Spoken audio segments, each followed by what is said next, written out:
Om Swastiastu.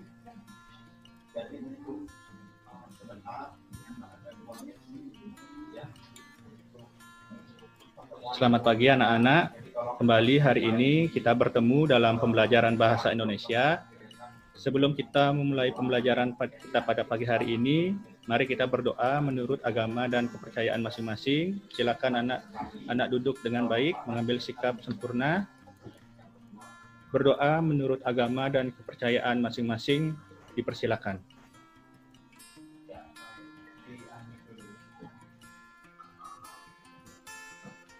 Berdoa selesai. Jadi anak-anak, di masa pandemi ini ingat selalu untuk menetapkan protokol kesehatan, ingat anjuran dari pemerintah, ya, gunakan masker, cuci tangan pakai sabun, dan selalu jaga jarak jika berada di keramaian, ya. Oke? Ya. Jadi kita sepakati tanda-tanda yang akan kita gunakan dalam pembelajaran ini supaya nanti tidak ada noise atau suara-suara sumbang. Jadi jika kalian mengungkapkan persetujuan, kalian angkat jempol seperti ini. Kalau kalian ada pertanyaan, silakan kalian acungkan tangan atau lambai-lambai seperti ini. Dan jika kalian tidak ada pertanyaan, silakan kalian silang seperti ini. Sudah jelas? Ya, terima kasih.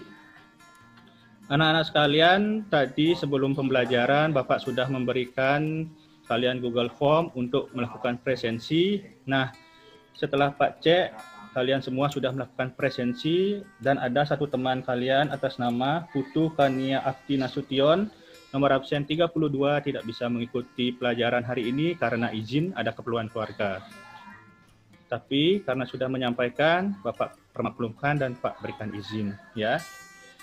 Anak-anak sekalian, pada pertemuan sebelumnya kita telah mempelajari teks pidato persuasif. Di sana kalian telah mempelajari bagaimana cara membuat pidato dan bagaimana cara menyampaikan pidato persuasif. Nah, pada pembelajaran kita hari ini, kita akan belajar mengenai teks cerpen. Jadi hari ini kita memasuki bab baru, yaitu pelajaran mengenai teks cerpen. Ya. Dalam pembelajaran hari ini, materinya akan berkaitan dengan unsur intrinsik dan unsur ekstrinsik dari cerpen. Dan Pak harapkan kalian setelah menerima pembelajaran ini, kalian dapat nanti menelaah unsur-unsur intrinsik dan unsur-unsur ekstrinsik dari cerpen yang dibaca ataupun yang didengarkan. Ya, adapun kalian memperoleh materi ini adalah nanti kalian bisa menjadi seorang kritikus, ya, untuk meresensi suatu karya. Kalian bisa menulis cerpen yang baik dengan mengetahui unsur-unsur intrinsik dan ekstrinsiknya.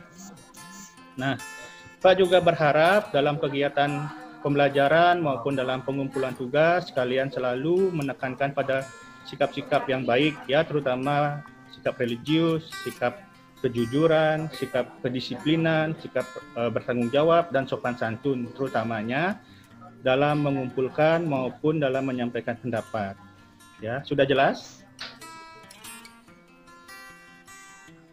Ya, terima kasih. Nah, sebelum kita lanjut kepada materi berikutnya, apakah anak-anak ada yang ingin ditanyakan?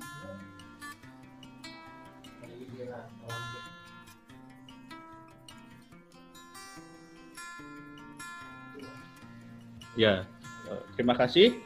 Baik, untuk mengefisienkan waktu, hari ini pembelajaran kita adalah mengenai teks cerpen. Ya, apakah anak-anak tahu apa itu cerpen? Ya, pernah mendengar cerpen, ya? Nah, dan Pak yakin kalian semua pasti suka membaca, ya. Cerpen termasuk salah satu prosa dalam bahasa Indonesia selain novel. Biasanya kalian membaca novel sebagai suatu bahan bacaan. Nah, cerpen bentuknya lebih ringkas daripada cerpen. Apa saja ciri-ciri cerpen dan bagaimana pengertian cerpen dan apa saja unsur-unsur ekstrinsik dan intrinsik dari cerpen, sebentar bisa kalian simak dalam video pembelajaran yang Pak berikan. Nah, di dalam video pembelajaran tersebut ada unsur intrinsik, unsur ekstrinsik, dan pengertian ciri-ciri dari cerpen. Jadi materinya, dan nanti di sana juga ada video ya pembacaan cerpen dari Raditya Dika. Jadi Pak carikan kalian materi yang kontekstual dengan kehidupan kalian, itu berbicara mengenai suatu keluarga. Di sana nanti bisa kalian lihat bagaimana cerpen itu tidak hanya dibaca oleh individu, tapi juga bisa dibacakan dan dibuat menarik, sehingga orang yang mendengarkan juga bisa merasakan apa yang dialami tokoh dalam cerita tersebut. Nah, selanjutnya ketika kalian menonton cerpen yang berjudul Gendong, karya Raditya Dika, kalian akan menelaah unsur intrinsik dan unsur ekstrinsik dari cerpen tersebut. Unsur intrinsik itu diantaranya ada 7, ada tema dari cerpen tersebut, kemudian ada tokoh, ada penokohan, ada latar, ada alur, ada sudut pandang, ada amanat. Nah, itu harus kalian telaah dan kalian berikan alasan singkat mengapa kalian menyampaikan itu adalah temanya, itu adalah tokohnya, ya. Jelas? Ya, terima kasih. Kemudian setelah menganalisis unsur intrinsik, kalian juga menganalisis unsur ekstrinsiknya. Unsur ekstrinsiknya ada 2 seharusnya. Yang pertama adalah latar belakang pengarang, dan yang kedua nilai-nilai yang terkandung. Namun karena latar belakang pengarang tidak bisa kita analisis karena kita harus mencari referensi, jadi yang sekarang kalian cukup menganalisis nilai-nilai yang terkandung dalam cerpen tersebut. Misalnya apakah ada nilai moral, ya silakan kalian kutip sedikit kalimatnya. Apakah ada nilai sosial, mungkin hubungan kekerabatan, apakah ada nilai agama, nilai adat dan sebagainya. Jelas? Ya, sekarang akan Pak putarkan materi dan cerpennya. Ya, selamat menyaksikan.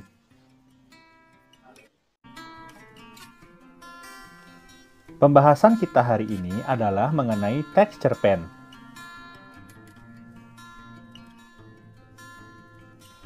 Kalian pasti pernah membaca prosa, baik itu novel maupun cerpen. Nah, pembahasan kita hari ini khusus pada cerpen. Narasi fiksi yang begitu disenangi. Sebelum kita lanjut lebih jauh, apakah kalian tahu apa sih itu cerpen?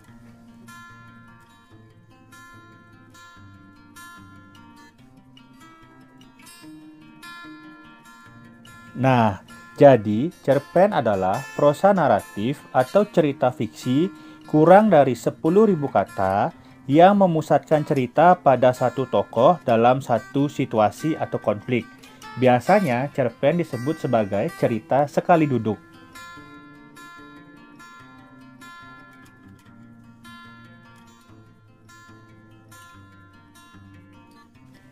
Setelah kita mengetahui pengertian cerpen, selanjutnya kita akan belajar mengenai unsur-unsur cerpen.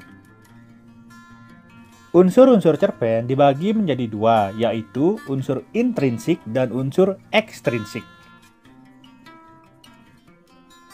Yang pertama yang akan kita pelajari adalah unsur-unsur intrinsik dari cerpen. Unsur intrinsik adalah unsur pembangun karya sastra dari dalam. Unsur-unsur intrinsik ini ada 7. Nah, itulah yang akan kita bahas satu persatu. Sebelum lanjut, contoh dalam pembahasan kali ini diambil dari cerpen Pohon Keramat, karya Yus R. Ismail yang terdapat pada buku siswa halaman 53-60 ya. Nah, tanpa berpanjang lebar lagi, sekarang kita akan bahas ke-7 unsur intrinsik dari cerpen. Yang pertama adalah tema. Tema merupakan gagasan utama atau inti dari cerita, seperti cinta, kedengkian manusia, istana sentris, sosial, persahabatan, dan sebagainya. Contoh, dalam cerpen Pohon Keramat mengangkat tema modernisasi. Yang kedua adalah tokoh. Tokoh merupakan pemeran dalam cerita. Tokoh ini dibagi menjadi 4. Pertama, ada tokoh protagonis, yaitu tokoh baik. Yang kedua, ada antagonis, yaitu tokoh jahat. Yang ketiga, ada tritagonis, tokoh penengah. Dan yang terakhir, ada tokoh figuran atau pendamping atau sampingan. Contoh, tokoh-tokoh yang terdapat dalam cerpen Pohon Keramat ada saya, kakek, Mbah Jaya Sakti, pasukan Belanda, penduduk desa, dan penggerak pembangunan. Selanjutnya, penokohan. Penokohan merupakan watak atau karakter atau sifat yang dimiliki oleh tokoh. Contohnya, tokoh saya memiliki karakter kritis, pintar, perhatian. Tokoh kakek memiliki watak bijaksana, tegas, suka menolong, dan pemberani. Berikutnya adalah latar. Latar merupakan keterangan mengenai waktu, tempat, dan suasana dalam cerpen atau cerita. Nah, latar dibagi menjadi 3, yaitu latar tempat, latar waktu, dan latar suasana. Contohnya, latar tempat, Gunung Beser, kampung, rumah kakek, dan sawah. Latar waktu terjadi pada malam hari, pagi hari, sore hari, dan waktu panen. Latar suasananya, damai, rukun, menegangkan. Selanjutnya ada alur. Alur adalah jalannya cerita dari awal hingga akhir. Alur dibagi menjadi 3, yaitu alur maju yang menceritakan masa kini ke masa depan, alur mundur atau flashback yang menceritakan masa lalu, dan alur campuran yaitu gabungan dari alur maju dan alur mundur. Contohnya, alur yang digunakan dalam cerpen Pohon Keramat adalah alur campuran karena di awal cerita pada masa lalu, kemudian menceritakan masa kini dan kembali lagi ke masa lalu. Selanjutnya adalah sudut pandang. Sudut pandang merupakan gaya pengarang dalam bercerita. Ada 2 yang biasanya digunakan, yaitu orang pertama biasanya menggunakan aku atau saya, dan orang ketiga menggunakan nama orang. Perbedaannya adalah jika menggunakan orang pertama, aku atau saya, berarti si pengarang seolah-olah ikut terlibat dalam cerita. Sedangkan orang ketiga berarti si pengarang hanya menjadi pengamat tokoh. Contoh, sudut pandang yang digunakan dalam cerpen Pohon Keramat adalah sudut pandang orang pertama karena menggunakan saya sebagai tokoh utama.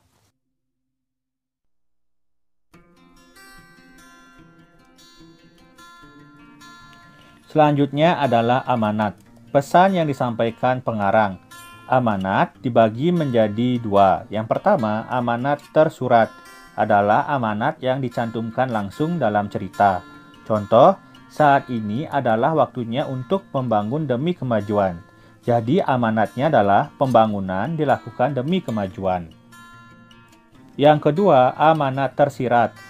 Artinya amanat yang tidak dicantumkan secara langsung sehingga pembaca harus menafsirkan sendiri. Contoh, pembukaan Gunung Beser itu akan dilakukan dengan bergotong royong. Amanatnya, pekerjaan yang berat akan terasa ringan jika dilakukan bersama-sama atau secara bergotong royong. Nah, itulah tadi mengenai 7 hal dalam unsur intrinsik cerpen. Selanjutnya, kita akan membahas mengenai unsur ekstrinsik cerpen.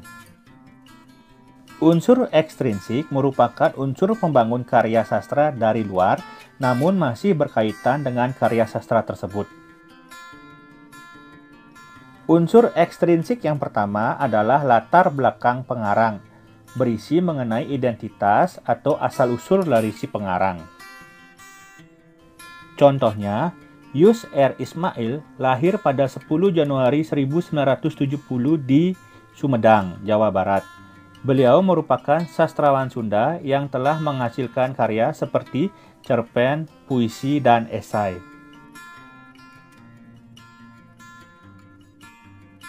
Berikutnya adalah nilai-nilai yang terkandung dalam cerpen atau karya. Biasanya ada nilai budaya, nilai moral, nilai agama, nilai adat, nilai sosial, nilai hukum, dan sebagainya. Nilai-nilai yang terkandung dalam cerpen Pohon Keramat diantaranya ada nilai agama, berdoa atau sholat, ada nilai budaya, kepercayaan pada hal mistis, ada nilai sosial, musyawarah untuk menyelesaikan masalah, dan ada nilai adat, mengadakan syukuran, dan sebagainya.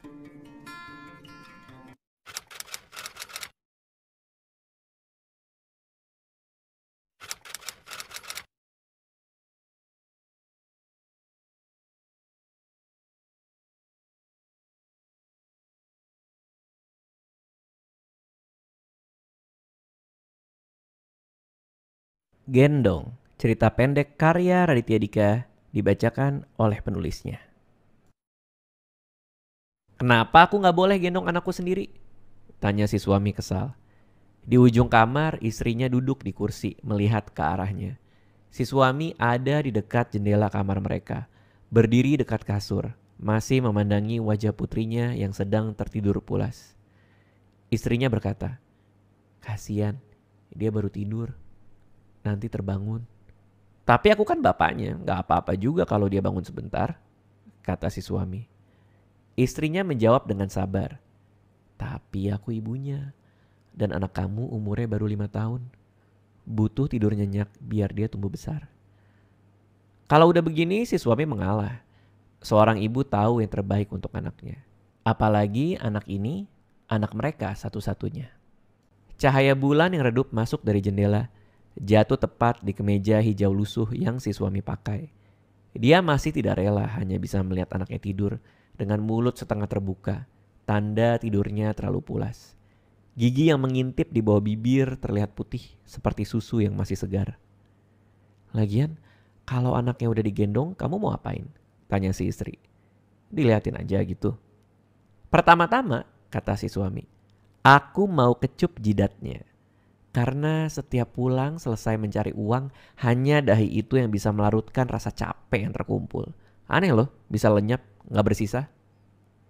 "Terus?" tanya si istri. "Terus, aku lihat kelopak matanya. Aku minta maaf, bisik-bisik tentu saja. Aku mau bilang, 'Maaf ya nak, ayah masih belum bisa beliin mainan kesukaan kamu yang kamu like di Instagram minggu lalu. Maaf, ayah terlalu naif menaruh semua uang keluarga kita di bisnis kafe ayah. Hilang gak bersisa digebuk segala pandemi virus COVID ini. 6 bulan tanpa pemasukan memang waktu yang terlalu lama untuk membuat kafe sederhana ayah rata dengan mimpi yang ayah bangun untuk kita. Lalu aku akan bilang, percayalah ayah sedang berusaha untuk mencari uang kembali. Agar kita bisa berhenti makan sehari sekali. Agar kamu bisa ikutan beli es krim Magnum yang anak kompleks sebelah suka makan sore-sore. Maaf, tapi ayah terus berusaha kok. Yakin di tengah pandemi seperti ini akan ada teman atau saudara kita yang baik meminjamkan uang, memberikan modal untuk usaha kita, usaha dari rumah." Si istri masih mendengarkan. Duduknya masih belum berubah semenjak suaminya bicara dari tadi. Si suami melanjutkan, "Lalu, aku akan elus rambutnya dan aku taruh dia kembali ke tempat tidurnya. Tuh kan? Aman kan? Cuman selama itu kok. Boleh dong aku gendong dia?" Si istri melihat ke arah suaminya. Bukannya menjawab, dia bertanya balik. "Kok istrinya gak pernah dikecup lagi dahinya?" "Iya, ini kalau dibolehin gendong, kamu juga kebagian kecup dahi. Janji," kata si suami. Si istri tertawa. Suaminya melihat dia dengan mata sendu. Dia berkata, "Maaf ya, kalau aku kecewain kamu." "Aku gak pernah kecewa sama kamu, Mas. Gak pernah," kata si istri pelan. Si suami menatap ke arah bulan, matanya mulai berkaca-kaca. Dia melamun sendiri. Istrinya membiarkannya. Si suami berkata, "Mungkin seharusnya dari dulu aku dukung kamu mengembangkan bakat kamu ya. Bukannya ngebuat kamu terjebak di rumah setiap hari begini." "Bakat apa?" tanya istri. "Nyanyi aku kan gak bisa." "Itu bakat kamu. Yang itu." "Oh, yang itu," kata istri. "Iya, kamu kan bisa tuh ngelihat dan bicara sama hantu. Aku lihat banyak yang sukses jadi konten kreator, bikin YouTube, bikin buku, masuk TV. Seharusnya aku lebih ngedukung kamu ya. Seharusnya aku jadi suami yang lebih bisa membuat istrinya nyaman dalam meraih potensi dirinya. Ya minimal bayarin kelas public speaking atau beliin kamera sewaktu aku masih punya sedikit uang. Kamu emang percaya aku bisa ngeliat hantu? Walaupun teman, bahkan keluargaku sendiri sering ngomongin aku diem-diem. Aku dibilang halu? Tanya si istri. Aku percaya. Kata si suami. Singkat, yakin. Menikahi kamu berarti percaya dengan ucapanmu. Apa enaknya pernikahan kalau ada keraguan? Si istri tersenyum tipis. Kamu kenapa sih selalu bisa bikin aku senyum? 1 detik berlalu. Mereka diam dalam nyaman. Kamu inget gak terakhir gendong aku? Tanya si istri. Inget lah, di hari aku ngelamar kamu. Fotonya masih aku simpen tuh di laci paling bawah, di dekat charger handphoneku yang rusak. Si suami menunjuk ke arah laci. Si istri menarik nafas panjang. Dia memandang ke arah suaminya. Waktu itu kamu gendong aku di halaman kafe dedaunan di Kebun Raya Bogor. Sampai malu diliatin orang. Kamu gendong aku setengah berlari, kamu terlalu bahagia karena aku bilang, aku mau. Setelah kamu bilang, mau gak jadi istriku? Yang paling malu sih bukan gendongnya. Tapi 10 menit sebelum aku lamar kamu, waktu aku kasih lihat isi saldo bangku saat itu. Waktu aku bilang, aku cuma punya segini. Iya, kata si istri. Dan aku kan bilang, berapapun cukup asal sama kamu. Aku masih simpen loh tespek yang dulu. Lanjut si istri. Video aku pas aku nangis masih kamu simpen gak? Masih banget. Aku post di second account aku yang gak ada yang tahu. Yang biasa aku pakai buat order sambal teri goreng kesukaan kamu. Yang penjualannya nyebelin itu loh. Dulu kita masih punya uang ya buat beli hal-hal kayak gitu, kata si suami. Maaf ya, kamu pasti kecewa sama aku. Aku gak pernah kecewa sama kamu mas, kata istrinya. Gak pernah. Si istri duduk diam. Dia menghapus air matanya yang jatuh 1 tetes. Kamu kenapa? Kok tiba-tiba nangis? Tanya suami. Gak kenapa-napa, kata si istri. Si suami kembali mendekati tempat tidur. Dia melihat anak gadisnya masih tertidur pulas. Tidurnya tidak pas, kepalanya justru ada di antara bantal dan boneka kesayangannya. Anak umur segini memang sering bikin takjub. Aku mau gendong dia, kata si suami. Jangan, kata si istri. Nanti dia bangun. Suaminya menggeleng. Enggak, aku harus gendong dia. Ngelihat dia tidur begini aja kok rasanya kangen banget. Si suami mendekat ke arah anaknya. Dia lalu menjulurkan tangannya tapi tubuh anaknya tidak terangkat. Si suami mencoba mengambil anaknya kembali.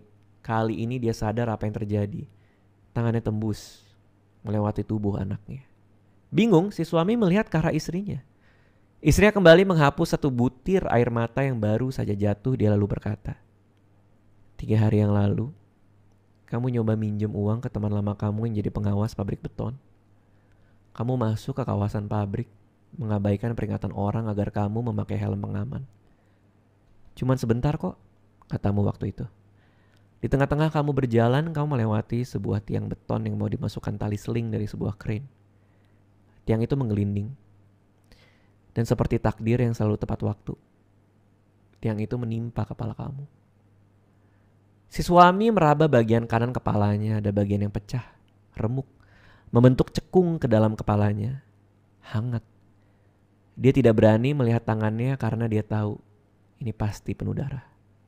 Sementara itu, tangan yang lain, tangan kiri si suami masih tembus di belakang tengkuk anaknya.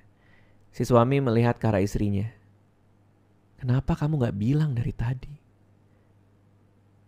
Karena aku mau membiarkan kamu pamit, kata si istri. Si anak terbangun oleh rasa dingin yang asing di tengkuknya. Si anak membuka matanya, dia kebingungan. Si anak lalu duduk, dia melihat ibunya yang sedang menyeka pipi yang basah. Si anak lalu melihat ke arah depan, dia tidak melihat apa-apa.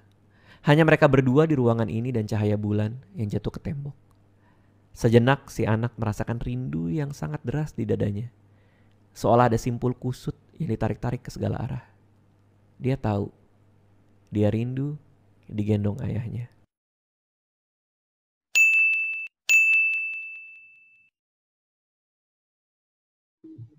Ya, seperti itu ceritanya. Bagaimana, menarik? Ya, seperti yang kita ketahui, Raditya Dika adalah salah satu penulis yang di luar dari kebiasaan. Dia menulis tentang keluarga, biasanya dia menulis tentang cinta. Nah, tadi sudah Pak sampaikan bahwa kalian harus menelaah unsur-unsur intrinsik maupun ekstrinsik dari cerpen tersebut, ya. Apakah kalian sudah menemukan atau menelaah unsur-unsur intrinsik dan ekstrinsik dari cerpen tersebut?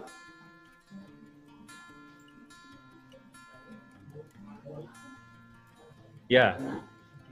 Jadi sebelum kita lanjut untuk mempresentasikan, apakah ada hal-hal yang ingin kalian tanyakan berkait tentang materi ataupun tampilan dari cerpen Raditya Dika tersebut? Kalau ada, Bapak persilakan.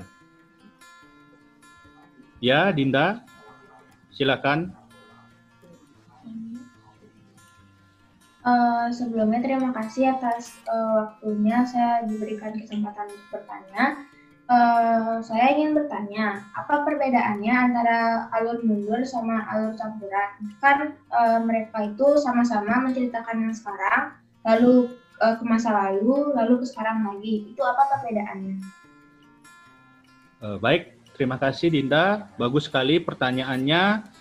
Pertanyaan dari Dinda adalah, apa perbedaan antara alur mundur dengan alur campuran? Nah, sebelum Pak menjawab, mungkin ada di antara anak-anak yang bisa membantu untuk menjawab pertanyaan dari Dinda. Ya, silakan Rani. Sebelumnya terima kasih atas kesempatannya.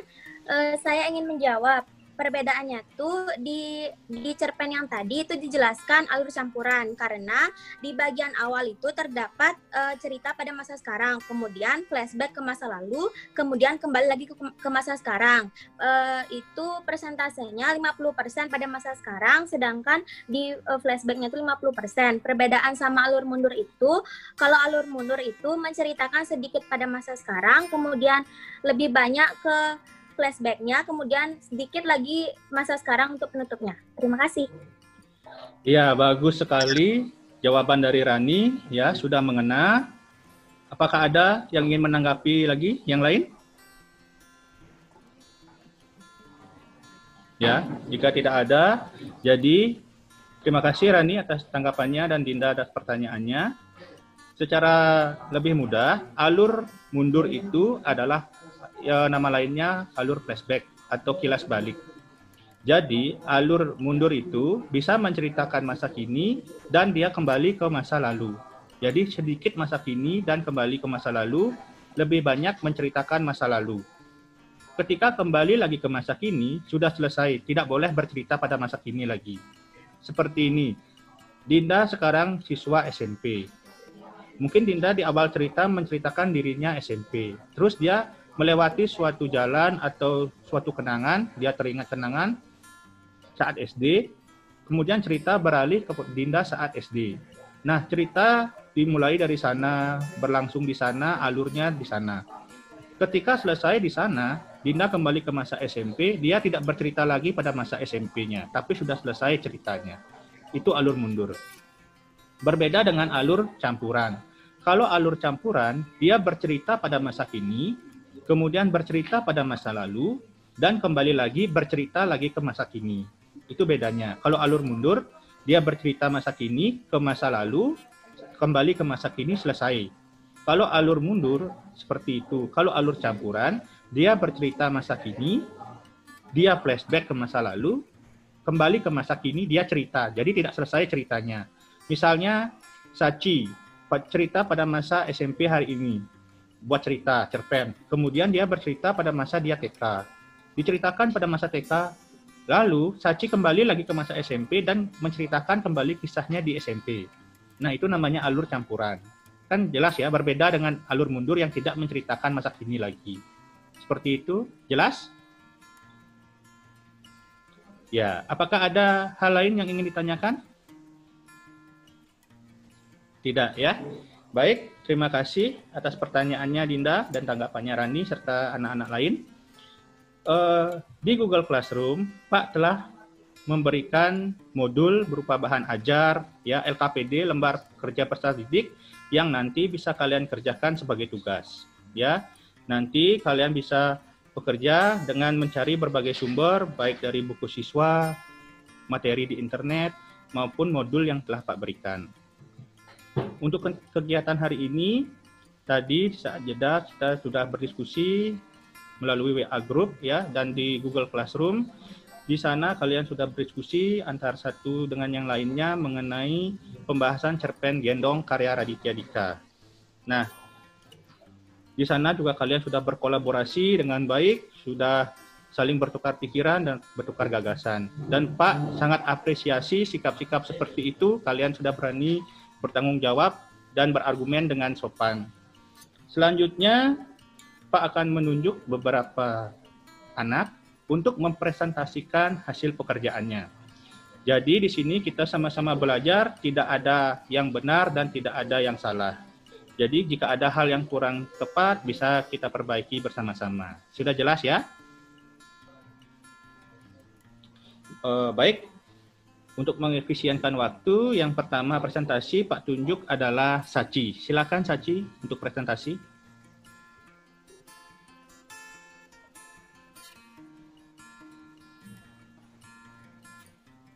Sachi, bisa mendengar suara Pak?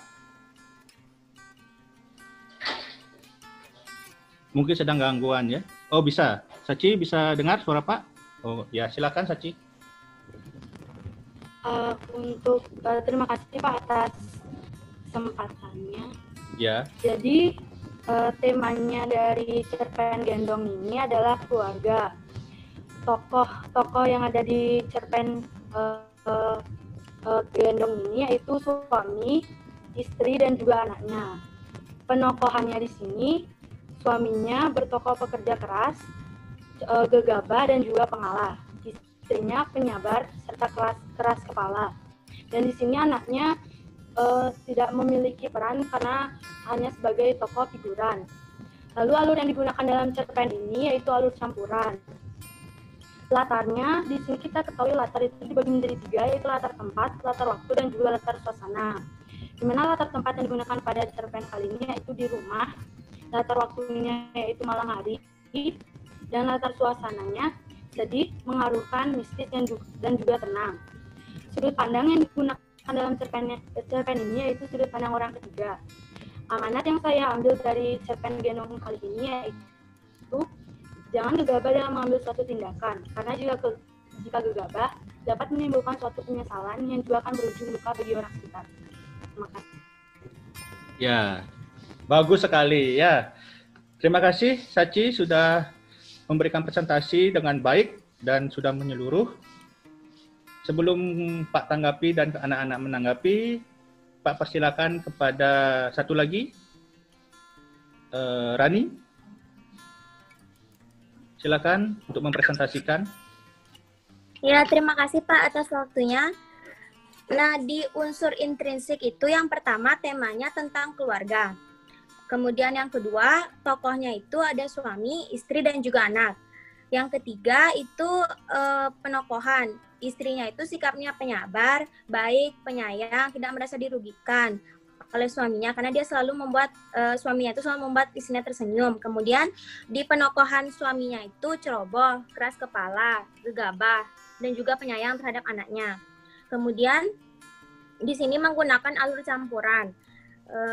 Kemudian alur latarnya itu dibagi menjadi 3, yaitu latar tempat, latar waktu, dan juga latar suasana. Latar tempatnya itu ada di kamar tidur, kebun raya Bogor, kafe dedaunan, kawasan pabrik. Kemudian di latar waktunya itu malam hari karena di situ dijelaskan cahaya bulan. Kemudian juga ada masa pandemi. Latar suasananya itu mengharukan, menyedihkan, mistis. Sudut pandang yang digunakan yaitu menggunakan sudut pandang orang ketiga karena menggunakan nama orang yaitu suami, istri, dan anak. Amanat yang saya dapat ambil berisi tentang kasih sayang seorang ayah sepanjang ayat yang menyayangi anaknya walaupun dia sudah tidak ada di bumi lagi. Kemudian unsur ekstrinsiknya itu nilai-nilai kebudayaan yang berisi tentang percaya akan hal-hal mistis. Terima kasih.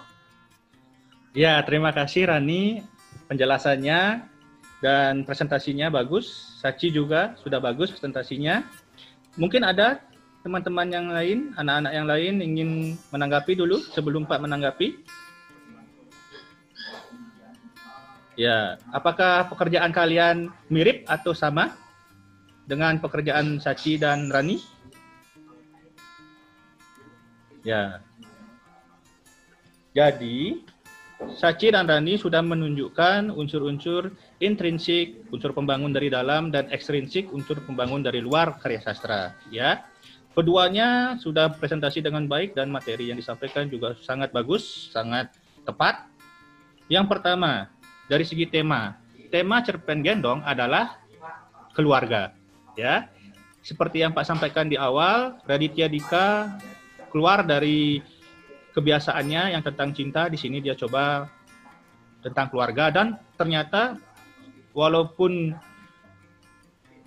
sederhana cerpennya, tetapi menunjukkan suatu yang berkualitas. Pak sampai merinding itu membaca. Kita kan tidak membayangkan bagaimana endingnya ya. Pak kira semua keluarga tersebut meninggal awalnya. Ternyata cuma ayahnya yang meninggal. Itu dari segi tema. Yang kedua, tokoh. Apakah ada tokoh antagonis di sana? Tokoh jahat ada? Tidak ya. Tokoh yang ada? Tokoh protagonis dan figuran. Ya. Protagonisnya adalah suami dan istri di sana, tokoh baik mereka, tokoh utamanya, dan anaknya figuran. Kenapa anak figuran? Di sana dia hanya menjadi tokoh sampingan. Ya, dia di sana hanya sebagai pelengkap. Dia tidak ada berdialog dan bukan dia pusat ceritanya. Berbeda dengan suami dan istri, mereka yang menjadi pusat cerita. Tanpa adanya suami, cerita tersebut tidak akan berjalan. Tanpa adanya istri, juga cerita tersebut tidak akan berjalan. Ya, jadi mereka tokoh utamanya. Lalu dari segi alur, tepat sekali alurnya adalah alur campuran atau gabungan.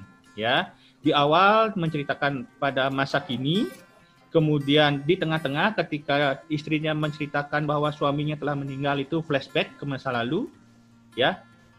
Beberapa hari yang lalu, seminggu lalu, meninggal di pabrik dan kembali lagi ke masa kini ingin menggendong anaknya. Seperti itu ya.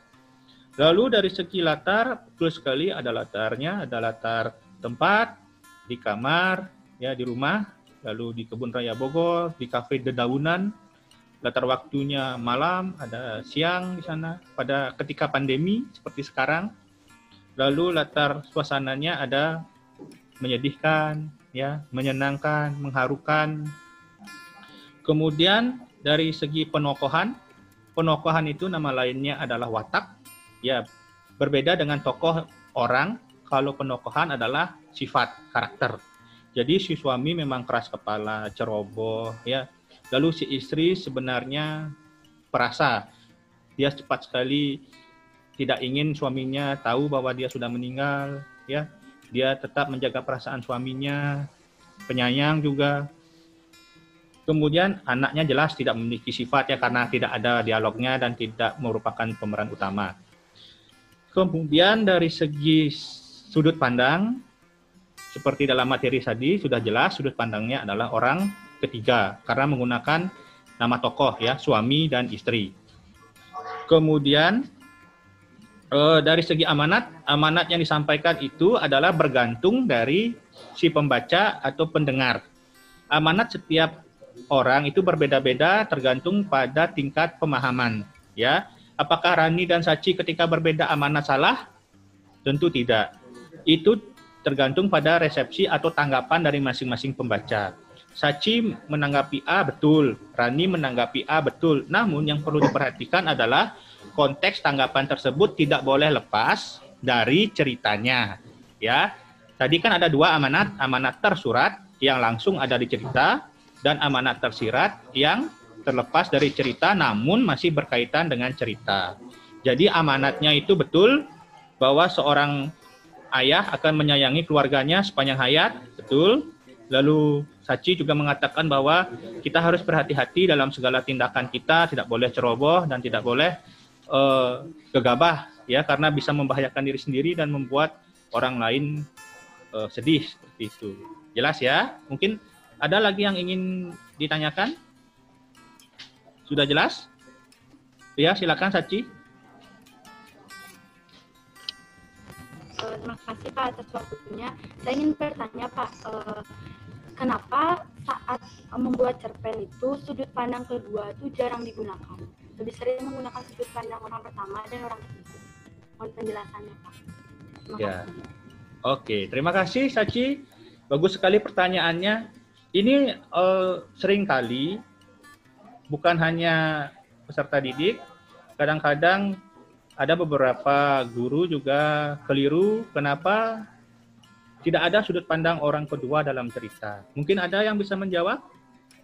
Membantu Pak untuk menjawab pertanyaan dari Sachi, kenapa dalam cerpen itu hanya ada sudut pandang orang pertama dan orang ketiga, tidak ada sudut pandang orang kedua. Ada yang bisa? Ya, silakan Rani. Terima kasih Pak atas waktunya. Saya ingin membantu menjawab kenapa sudut pandang orang kedua itu jarang ada di cerpen, karena biasanya sudut pandang orang kedua itu digunakan sebagai kata ganti. Kata ganti dalam suatu teks, misalnya kalian itu digunakan sebagai kata ganti. Yang biasanya digunakan itu sudut pandang orang pertama dan juga sudut pandang orang ketiga. Sudut pandang orang pertama itu misalnya saya, aku, yang berarti yang diceritakan itu kita. Kalau misalnya sudut pandang orang ketiga itu menceritakan tentang nama tokohnya, seperti yang tadi, suami, istri, dan juga anak. Terima kasih. Ya, bagus ya. Jadi penjelasan gampangnya seperti ini. Dalam tokoh, ketika kita memulai membaca cerita, pasti ada tokoh yang di sana. Betul? Jadi ketika dia mulai dengan kata aku, dia menggunakan kata sudut pandang orang pertama atau saya. Kalau dia menggunakan nama orang atau tokoh, namanya adalah sudut pandang orang ketiga. Kalian, sudut pandang orang kedua itu kan kamu, ya, tunggal, kalian jamak. Tidak pernah ada nama tokoh kalian, ya, tidak pernah ada nama tokoh kamu. Penggunaan kata kamu dan kalian itu adalah penggunaan kata ganti. Jadi di sana bukan nama tokoh, makanya tidak ada sudut pandang orang kedua. Yang ada adalah sudut pandang orang ketiga dan sudut pandang orang pertama. Ya, jelas, Sachi? Ya, terima kasih. Terima kasih Rani atas tanggapannya, bagus sekali. Nah, tadi kita sudah berbicara mengenai unsur intrinsik. Selanjutnya, Pak akan jelaskan unsur ekstrinsik dalam cerpen tersebut. Tadi Sachi lupa menjelaskan, ya, lupa menelaah menyampaikan unsur ekstrinsiknya. Sedangkan Rani mengatakan di sana ada nilai budaya, percaya hal mistis. Betul ya, percaya pada hal mistis. Kita tidak bisa terlepas dari bahwa kita budaya timur yang selalu percaya pada hal mistis. Dan dalam cerpen Raditya Dika itu ada percaya pada hal mistis, ya kan, melihat hantu. Ada. Apakah di sana ada nilai yang lain? Tentu ada nilai moral, ya kan? Nilai mengajarkan kebaikan, bahwa dalam melakukan setiap tindakan harus dipikirkan dengan baik, ya, supaya tidak menyesal di kemudian. Apakah ada nilai hukum di sana? Nilai hukum? Ada atau tidak? Hukum? Menurut kalian? Tidak ada, ya. Nilai hukum itu berkaitan dengan pasal, penjara, polisi, seperti itu, ya. Nah, jadi seperti itu. Nah, apakah ada hal lain lagi yang ingin kalian tanyakan?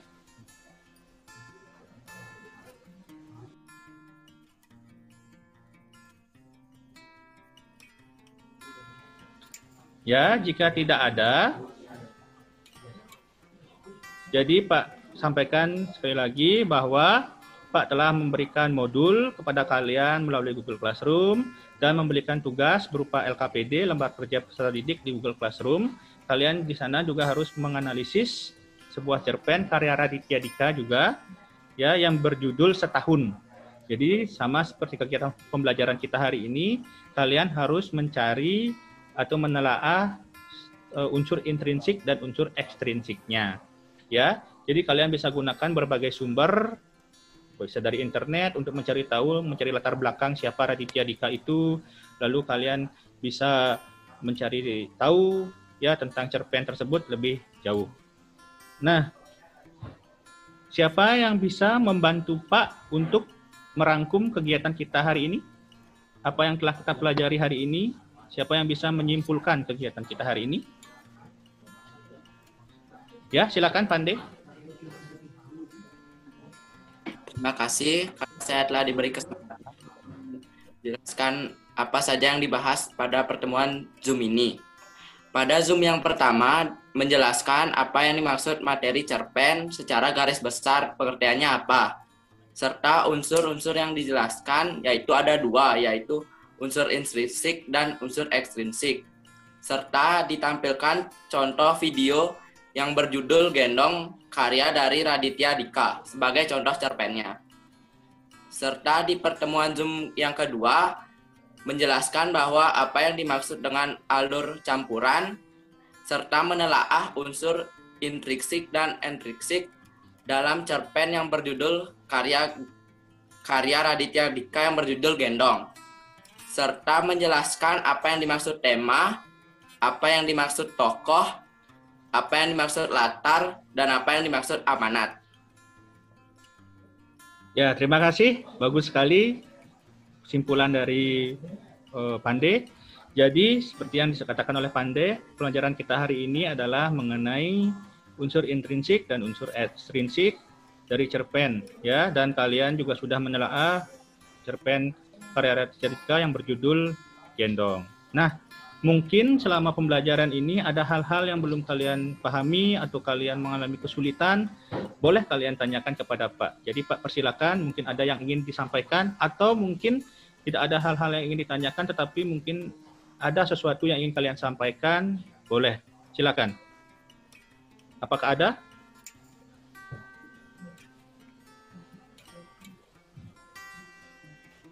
Oh, tidak ada.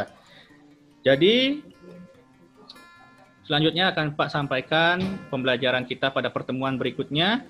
Hari ini kita telah belajar mengenai menelaah unsur-unsur intrinsik dan unsur-unsur ekstrinsik dari cerpen. Ya, pada pertemuan berikutnya kalian akan menyimpulkan isi berdasarkan unsur-unsur pembangun karya sastra. Jadi nanti pada pertemuan berikutnya akan Pak berikan cerpen lagi seperti ini, lalu kalian menyimpulkan apa sih yang diceritakan, ya, apa isi dari cerpen tersebut. Ya, sudah jelas ya? Nah, sekali lagi Pak sampaikan di Google Classroom, Pak sudah menyerahkan atau memberikan kalian LKPD, ya, yang berkaitan dengan tugas yang harus kalian kerjakan. Waktu pengerjaan tugas adalah 2 hari dari sekarang dan dikumpulkan paling lambat pukul 24.00 WITA. Jadi Pak berikan kesempatan kepada kalian 2 hari untuk mengerjakan. Apabila kalian ada hal-hal yang kurang dipahami, kurang dimengerti, silakan kalian tanyakan kepada Pak melalui WA group, ya. Di sana kalian bisa berdiskusi juga seandainya ada hal-hal yang tidak dipahami. Ya, jelas ya? Ya. Baik, jika tidak ada hal lain lagi yang ingin ditanyakan, terima kasih telah mengikuti pembelajaran ini dengan baik. Terima kasih telah berpartisipasi dalam setiap pembelajaran. Ya, sebelum kita mengakhiri, mari kita berdoa menundukkan kepala sejenak agar apa yang telah kita pelajari dapat memberikan manfaat bagi kita. Pak akan pimpin, silakan kalian duduk dengan baik. Berdoa menurut agama dan kepercayaan masing-masing, dipersilakan.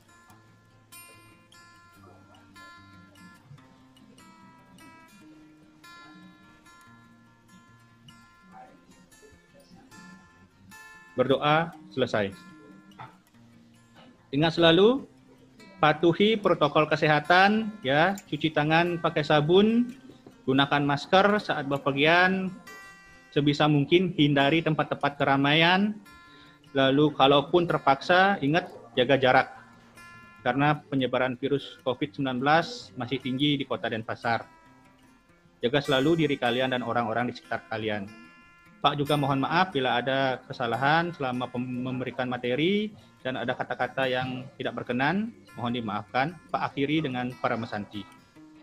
Om Santi Santi Santi Om.